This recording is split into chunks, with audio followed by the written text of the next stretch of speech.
राज्यामध्ये विधानसभा निवडणुकांचे पडघम वाढले आहेत। एकंदरीत पाहायला गेलं तर विधानसभा निवडणुकीच्या उमेदवारांचे जे चित्र आहे ते स्पष्ट झालेलं आहे। कारण उमेदवारी अर्ज मागे घेण्याची तारीख 4 तारीख होती ना, आता बीड विधानसभा मतदारसंघाकडे संपूर्ण राज्याचं लक्ष लागलं। तसं पाहायला गेलं तर बीड जिल्ह्यामध्ये एकूण 6 विधानसभा मतदारसंघ आहेत।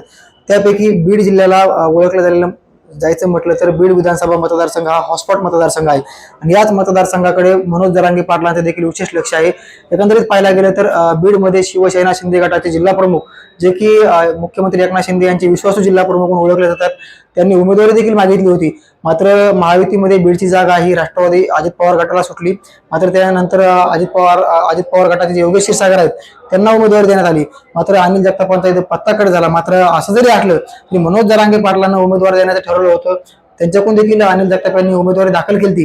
मात्र मनोज जरांगे पाटलांनी शेवटच्या क्षणी U-टर्न घेत आपण निवडणूक न लढवण्याचा निर्णय घेतलेला आहे। मात्र तेच अनिल जगताप माझ्यासोबत आहेत। एकंदरीत पाहायला गेलं तर अनिल जगताप हे नारायणगडाचे विश्वस्त आहेत, जिल्हा प्रमुख आहेत। 2014 ची देखील त्यांनी निवडणूक या ठिकाणी लढवली होती।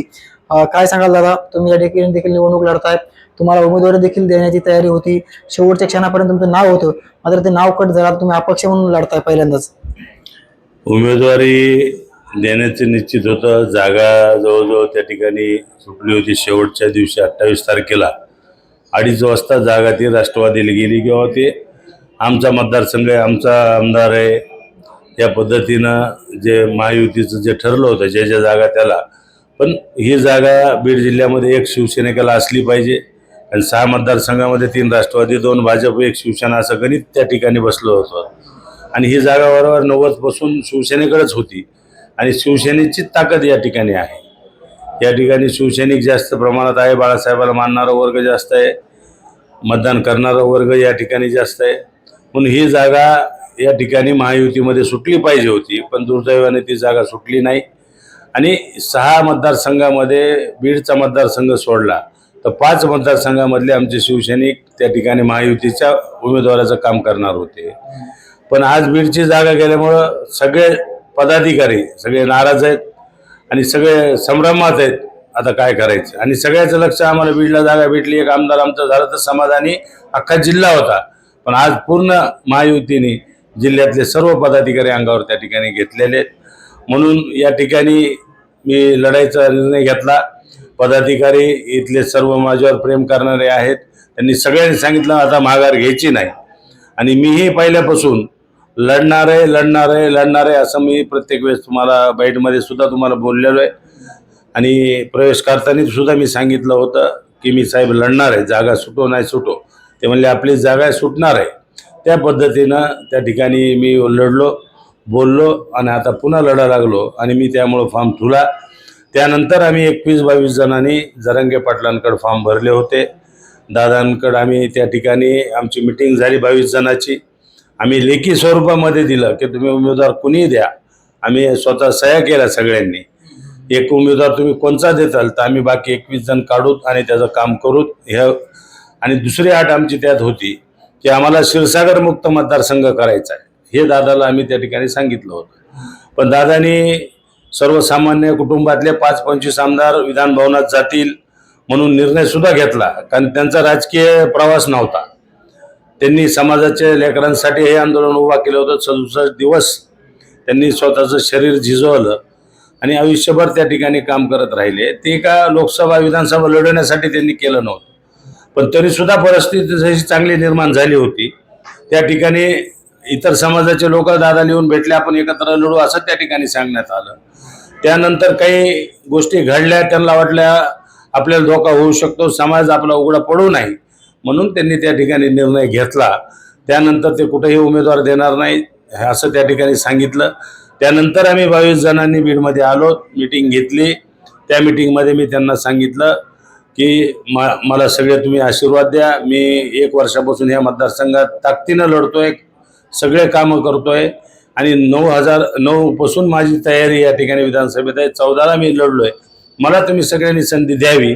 सगळ्यांनी कुठं न कसता एक प्रेमाने आणि एक हक्काने मला त्या ठिकाणी तुम्ही उमेदवार म्हणून सांगितलं आणि सगळ्यांनी फॉर्म त्या ठिकाणी काढून घेतले आणि त्यानंतर मी या रणांगणात उतरलो आणि शिलाई मशीन हे चिन्ह मला त्या ठिकाणी मिळालं आणि शिलाई मशीन मला काल चिन्ह मिळाल्यापासून तळागाळापर्यंत घरापर्यंत पोहोचवायचं काम माझ्या पदाधिकाऱ्यांनी कार्यकर्त्यांनी त्या ठिकाणी केलंय.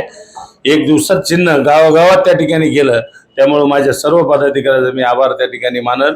तरी सुद्धा सगळ्या घराघरात प्रत्येकापर्यंत मतदारापर्यंत ते चिन्ह पोहोचलं पाहिजे. अजून ताकदीने माझे पदाधिकारी उतरलेत आणि ते चिन्ह पोहोचवतील आणि जास्तीत जास्त या मताने आपण कसं विजय होऊ याचा प्रयत्न सर्वजण करणार. आता गटप्रमुखाचे मी मेळावा घेतला.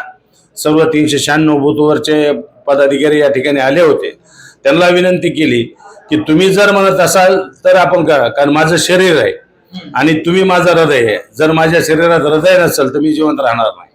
मग तुम्ही हृदयाने मला सांगावं काय करायचं, तर हे शरीर पुढं काम करील. मग सगळ्यांनी सांगितलं की मी आपल्याला लढायचं आणि आम्ही रात्रंदिवस काम करू आणि आजपासून पूर्ण दिवस तुमच्यासाठी देऊ आणि आमच्यासाठी देऊ आणि मी आमदार म्हणजे तुम्ही आमदार आणि तुम्ही उमेदवार म्हणजे मी उमेदवार, असं प्रत्येकाने त्या ठिकाणी बोलून दाखवलं. त्या पद्धतीने आम्ही या ठिकाणी उतरलो. नक्कीच पाहायला गेलं तर दादा तुम्ही रनिंग पक्षाचे जिल्हा प्रमुख आहेत. शिंदे साहेब सत्तेमध्ये आहेत, महायुतीमध्ये आहेत. बंडखोरी कुठेतरी होती दादा? बंडखोरी झाली किंवा नाही झाली हा विषय नाही. मी पहिल्यापासून प्रवेशाच्या आधी सांगितलं होतं, त्याच्या आधी सांगितलं होतं. ज्यावेळेस मी पक्षात होतो शिवसेनेमध्ये तेव्हा मी त्याने पक्षप्रमुखाला सांगितलं की मी लढणार आहे. तुम्हाला जागा सुटते नाही सुटते मला माहीत नाही, पण मी लढणार आहे. त्यांना सुद्धा सांगितलं होतं आणि ह्यांना सुद्धा मी त्या ठिकाणी सांगितलं. त्या पद्धतीनं मी या ठिकाणी आलो. मला कुठलाही फोन आलेला नाही आणि मी कोणाला केलेला नाही. पहिल्या सुरुवातीला जर उमेदवारी अर्ज दाखल करायच्या अगोदर तीन क्षीरसागर मैदानात होते. असं पाहायला गेलं तर बीडकडे पाहायला गेलं तर क्षीरसागरांचा बालेकिल्ला म्हणून बीडला म्हटलं जाते, कारण जयंत क्षीरसागर असतील, संदीप क्षीरसागर असतील, अगोदरचे स्वर्गीय काकू असतील. मग आता यावेळेस क्षीरसागर 2 मैदानात कसं आव्हान असणार तुम्हाला? क्षीरसागर 3 मैदानात आले, त्यांचा बालेकिल्ला तुम्ही म्हणतात. बीड मतदारसंघ त्यांचा बालेकिल्ला कधीच झालेला नव्हता. फक्त स्ट्रॅटेजी आणि राजकारण आणि मताचं विभाजन कसं करायचं त्याच्यात ते दरवेळेस सक्सेस गेले, म्हणून ते जिंकले होते. आज बीड शहराचं तुम्ही आत्तापर्यंतचा इतिहास पहा. नगरपालिकेचे जेव्हा इलेक्शन होतं त्यांना 19 ते 20 हजाराच्या पुढे मतदान कधीच झालं नाही. पण समोरच्यांचं मतदान जर तुम्ही मोजलं तर ते 80,000 मतदान त्या ठिकाणी भरतं. फक्त डिवायडेशन कसं करायचं आणि त्या ठिकाणी. पण ह्यावेळेस अशी परिस्थिती झाली की आमचे 3 घरं झाले, ते त्यांनी लोकांना दाखवलं, पण ते उघडं पडलं. ज्यावेळेस 3 उमेदवार आले त्यावेळेस अपक्ष म्हणून त्यांनी फॉर्म भरला होता, त्यांनी फॉर्म काढला. त्या दिवशी हे सगळे एकत्र आहे हे संदेश सगळ्या जनतेपर्यंत गेला आणि जनतेला पहिल्यापासून डाऊट होता हे नाटकं चालू आहेत, हे एकच आहेत. पण त्यांनी खुलेआम त्या ठिकाणी फॉर्म काढून सिद्ध करून दाखवलं की आम्ही एकच आहेत. आमच्याच घरातला कोणी आमदार हो, सर्वसामान्य कुटुंबातला कोणी आमदार होऊ नाही, ही त्यांची प्रामाणिक इच्छा त्या ठिकाणी होती. आणि ह्या मतदारसंघात आम्हीच ताकदवान आहेत आणि आम्हीच सगळे तिकीट आणू शकतो हे पुन्हा दाखविलं. त्याची चीड जनतेमध्ये निर्माण झाली आणि जनतेने ठरवलं, जयदत्त क्षीरसागर असेल, संदीप क्षीरसागर, योगेश क्षीरसागर असेल, तिन्ही क्षीरसागर मुक्त बीड मतदारसंघ करायचा हे जनतेने ठरवलं. कार्यकर्त्यांनी तर आम्ही तर पहिले ठरवले, पण आज जनतेने ठरवले. ज्यावेळेस फॉर्म निघाला त्यावेळेस लोकांच्या लक्षात आलं की हा काय प्रकार चाललाय. आणि पक्षांनी बी तिकीट असे वाटले की ज्यावेळेस ग्रामपंचायतचं इलेक्शन आपण कुठलं लढतो तर तिथं जातीचं समीकरण केलं जातं. उमेदवार कोणचा पुढचा आला, आपण कोणचा दिला पाहिजे, कुठल्या घरातला दिला पाहिजे, कुठला माणूस, आपण ग्रामपंचायतला विचार करतो. आणि एवढी मोठ्या विधानसभेला जर पक्ष विचार नसतील करीत तर दुर्दैव त्या पक्षाचं आहे. आणि आमच्यासारख्या सर्वसामान्य कार्यकर्ते रात्रंदिवस 40-40 वर्ष काम करणारे माझ्यासारखे अनेक कार्यकर्ते असतील, त्यांचं दुर्दैव आहे. म्हणून आम्ही हे लढा, सर्वसामान्याचा लढा उभा केलाय. त्या माध्यमातून मला सर्वजणांनी सपोर्ट केला, फॉर्म काढले, ताकदीने आपण लढू, क्षीरसागर मुक्त करू असं आश्वासन सगळ्यांनी दिलं आणि ही लढाई सुरू झाली. नक्कीच मात्र ज्योती मेटे एकीकडे लढतायत, तुम्ही लढतायत, तुमचेच काही जुने सहकारी आहेत कुंडली खांडे ते देखील मैदानात आहेत, तिसऱ्या आघाडीकडून लढतायत. मताचं डिवायडेड कसं टाळणार तुम्ही आता? आम्ही ज्यावेळेस 22 नावं दिली त्यावेळेस हे 2 नावं आम्ही गृहीत धरले नव्हते. बाकी ज्यांनी आम्ही सह्या करून दिल्या त्यांनी आम्ही त्या ठिकाणी फॉर्म सगळ्यांनी काढलेले. आता लोकशाहीप्रमाणे प्रत्येकाला अधिकार आहे, पण समाज असेल, मतदार असेल, इथलं सर्व समाज बांधव असतील, सगळ्याला माहिती ह्या मतदारसंघामध्ये मेहनत कुणी केली. अनेक वर्षापासूनचे जे प्रश्न मतदारसंघाचे असतील त्यासाठी आंदोलनं कुणी केली, ज्यावेळेस संकट येईल शेतकऱ्यावर त्यावेळेस कोण उभं राहिलं, ज्यावेळेस महिलावर अत्याचार होईल त्यावेळेस कोण उभं राहिलं, नगरपालिकेमध्ये काही अडचणी आल्या शहरामध्ये तर तिथं कोण उतरलं, ग्रामीण भागामध्ये अडचण आली, तहसीलमध्ये आली, पंचायत समितीला आली, कलेक्टर ऑफिसला आली, पोलीस स्टेशनला आली, त्यावेळेस कोण येत आहे हे सगळं जनतेला माहिती आहे. म्हणून सगळ्याला माहिती आहे अर्ध्या रात्री आपल्याला साथ देणारा माणूस कोण आहे तर अनिल जगताप म्हणून माझ्याकडे बघितल्या जात आहे. आणि चर्चा सुद्धा त्याच पद्धतीने गावागावामध्ये उमेदवार म्हणून मला सांगायची गरज नाही, कारण 39 वर्ष उपजिल्हा प्रमुख पासून तर जिल्हा प्रमुख पर्यंत आजपर्यंत मी प्रत्येक गावात किमान 15 ते 20 वेळेस 40 वर्षामध्ये गेलो असेल. त्यामुळे अनिल जगताप कोण उमेदवार आहे सांगायची गरज नाही. असे उमेदवार तर लोकांना माहीतच नाही, त्यांनी बघितलेले बी नाहीत. आणि त्यांना जर गाडीत बसवलं आणि जा म्हणलं तर त्यांना रस्ते सुद्धा सापडणार नाही, अशी परिस्थिती या ठिकाणी मतदारसंघात आहे.